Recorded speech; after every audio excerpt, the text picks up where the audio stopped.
দ্বিতীয় দিন মেঘালয় ভ্রমণের লাঞ্চের পরের পার্টটা শুরু করছি।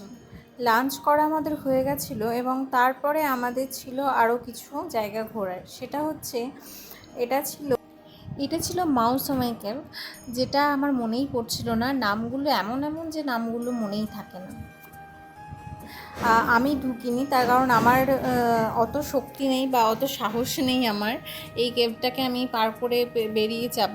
আমি খুব ভীতু, খুব ভয়ালামি বলতে আমার সেখানে কোনো দ্বিধা নেই, তাই আমি খুব একটা সাহস করে এখানে ঢুকতে পারিনি। কিন্তু রাজদীপ গেছিলো এবং আমার খুব চিন্তা হচ্ছিল যে কারণ এই গুহাটার ভিতরে, কেভটার ভিতরে আর কি প্রচুর ছোট ছোট গলি আছে, সেগুলোকে পার করে মাথা নুয়ে যেতে হবে। তো সেটাতে আমার একটু ভয়ই লাগছিল যে মাথায় ঠোকান মোকা না লাগাই। যাই হোক, কি করব ভেবে, ও তো যাবেই, কিছু করার নেই। ওর আবার এই সমস্ত জিনিস বেশি ভালো লাগে, আমি কিন্তু এই সমস্ত জিনিস থেকে একদম দূরে থাকি। আর এই ভিডিওটা, কেভের ভিতরে ভিডিওটা রাজদীপ করেছিল ওর ফোন থেকে, তার জন্যই আমি এটা দেখতে পাচ্ছি বা দেখাতে পারছি, কারণ আমি তো যাইনি, আমি জানিও না কীরকম। মানে গুহাটার ভিতরটা দেখো, আবার বৃষ্টিও পড়ছে তার মধ্যে দিয়ে, মানে আবার আর লাইটও জ্বালানো আছে। কী আর বলবো, ওর তো হয়ে গেছে গুহা ভ্রমণ করা, তারপরে ও বেরিয়ে চলে এসেছে এবং জুতো নিতে যাচ্ছে।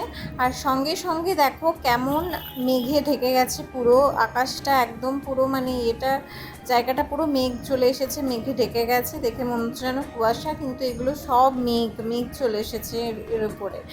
আর আমি কিনে নিয়েছি এই পাইন ফল ফুলদানিটা, আমার খুব পছন্দ হয়েছে, এটা আমি কিনেছি। তারপরে আমাদের আরও একটা জায়গা ভ্রমণ করা ছিল, সেটা হচ্ছে গার্ডেন অফ কেভ। সেখানে ঢুকে গেছি আমরা। এই গার্ডেন অফ কেভের ভিতরে এত ওয়াটারফল যে মানে কি বলবো, মানে শুধুই ওয়াটারফলেরই মানে কি বলবো সমস্ত কিছু, এবং খুব ভালোও লাগছিলো, ভীষণই ভালো লাগছিলো। আর খুব ইচ্ছে করছিলো যে এখানে স্নান করি, কিন্তু জল এত ঠান্ডা আর এত লোকজন, কিভাবে এটা পসিবল, আর ওরা ওখানে করতেও দেয় না। তারপরে আমরা ঢুকে গেছি এই যে আর একটা গুহার মধ্যে। মাই গড, গুহার ভেতরে ঢুকে গেছি। এই গুহাটাকে আমাকেও জোর করেই ঢুকিয়েছে, বলেছে যে তোমাকে ঢুকতেই হবে, এটা চলো একসঙ্গে দেখবো, না হলে কি দেখবে তুমি। তো ওর কথা শুনে আমি খুব সাহস করে ওর সঙ্গে ঢুকেছি। আর সত্যি কথা বলবো, আমার এগুলোতে ঢুকতে না ভীষণ ভয় লাগে। আমি ভাবি, আমার মনে হয় যে পাহাড়টা যদি ধসে পড়ে যায়, পাহাড়টা যদি আমার উপরে পড়ে যায় বা কিছু যদি হয়ে যায়, এটা মনে হয় সব সময়। কিন্তু ওখানে ওদের প্রচুর লোক রয়েছে, প্রত্যেকটা জায়গায় জায়গায় ওদের লোক বসে আছে, লাইট জ্বালানো রয়েছে, ফলে সেরকম বলে যে কোনো ভয়ের কিছু নেই। তবে বিপদ তো হতে মানে বেশিক্ষণ সময় লাগে না, কার ওপর কখন বিপদ চলে আসে সেটা বোঝা যায় না বা বলাও যায় না। তো আমি এই সমস্ততে একটুখানি ভয় পাই। যাই হোক, তবুও আমি খুব সাহস করে ওর সঙ্গে ঢুকেছি। আর একদম ফেরার মানে বাইরে হবার আর কি রাস্তাও পেয়ে গেছি, সেটা থেকে খুব মানে আনন্দিত আর কি, যে এতক্ষণ পরে গিয়ে একটা সিঁড়ি পেয়েছি বাইরে বেরোনোর। যাই হোক, বেরিয়ে গেছি। এরপরে হচ্ছে আরও কিছু দেখার রয়েছে, আরও অনেক ঝর্ণা রয়েছে, ভীষণই সুন্দর সেগুলো। আর সব মিলিয়ে আমাদের চেরাপুঞ্জি কিন্তু দারুণ কেটেছে। তো এই দুটো ভিডিও মিলে আমাদের চেরাপুঞ্জির ভিডিওটা মানে একটা দিনের আর কি ভিডিও, দুটো ভিডিও মিলে মানে লাঞ্চের আগে এবং লাঞ্চের পরে।